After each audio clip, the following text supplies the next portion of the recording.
may say there is hidden within man a being that keeps careful watch and ward on the boundary which has to be crossed at the entrance to the supersensible world. This spiritual being, hidden in man, which is man himself, but which he can as little perceive with ordinary consciousness as the eye can see itself, is the guardian of the threshold of the spiritual world. We learn to recognize him at the moment at which we are not only actually him, but are also confronting him, as though we were standing outside him and he were another being. The guardian of the threshold is often depicted as a menacing figure described in ancient texts and myths that dwells at critical points during the soul's path of initiation on the journey back home to the divine. The term guardian of the threshold, or sometimes referred to as dweller on the threshold, conjures a spectral image which manifests its presence when the student of the spirit ascends upon the path into the higher worlds of knowledge. The guardian as a spectral figure embodies the sum of experiential spiritual knowledge and fear of the unknown that the disciple of truth has accumulated during his current life experience. This he carries within himself to the doorway to the spiritual world after prolonged cultivation of the spirit within his soul. By this inner work of the spirit, the soul is thus prepared by the initiate for this encounter, and when ready at last confronts the guardian by command of the divine will within himself and his alignment with it. In an act of self-sacrifice, the initiate surrenders his conception of the physical world that until this point was relied upon to get him that far. The very act of passing the threshold comprises a transformation of the soul into a new form of being, one that is prepared to receive the knowledge of the higher worlds for which it is now prepared to receive. This amounts to an excruciating self-analysis of what one had done to become worthy of it, and in the process he becomes unmasked before the guardian for judgment.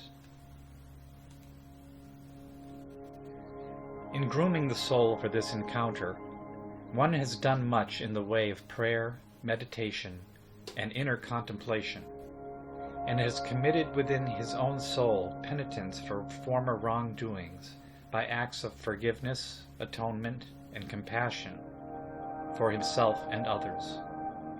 This purification process, described as alchemy in the literature of the Middle Ages, involves methods of calcination, dissolution, separation, conjunction, fermentation, distillation, and coagulation to achieve successfully higher grades of perfection.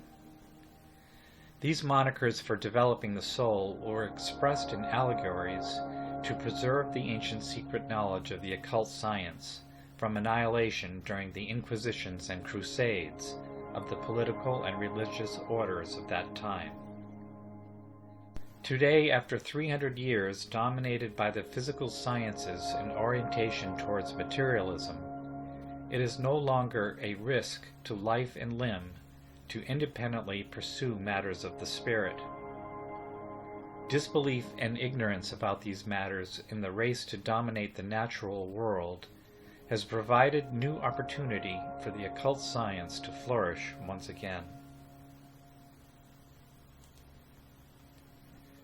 This guardian of the threshold meets us in many shapes.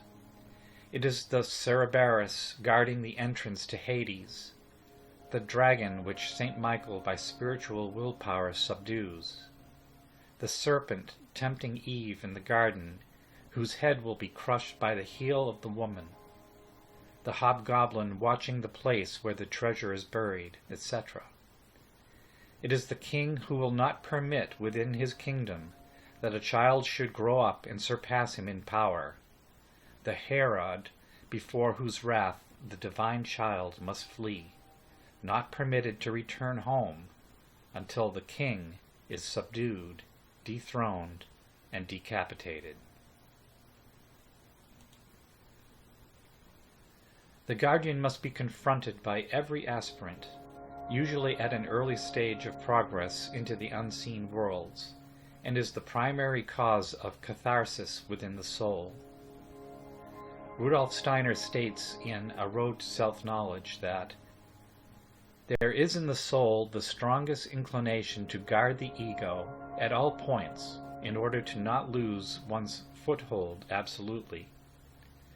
What the soul feels of necessity to be right in ordinary life, it must no longer feel when it enters supersensible surroundings. It has there to cross a threshold where it must leave behind not only this or that precious possession, but that very being which it has hitherto believed itself to be. The soul must be able to say to itself, that which until now has seemed to me to be my surest truth, I must now, on the other side of the threshold of the supersensible world, be able to consider as my deepest error.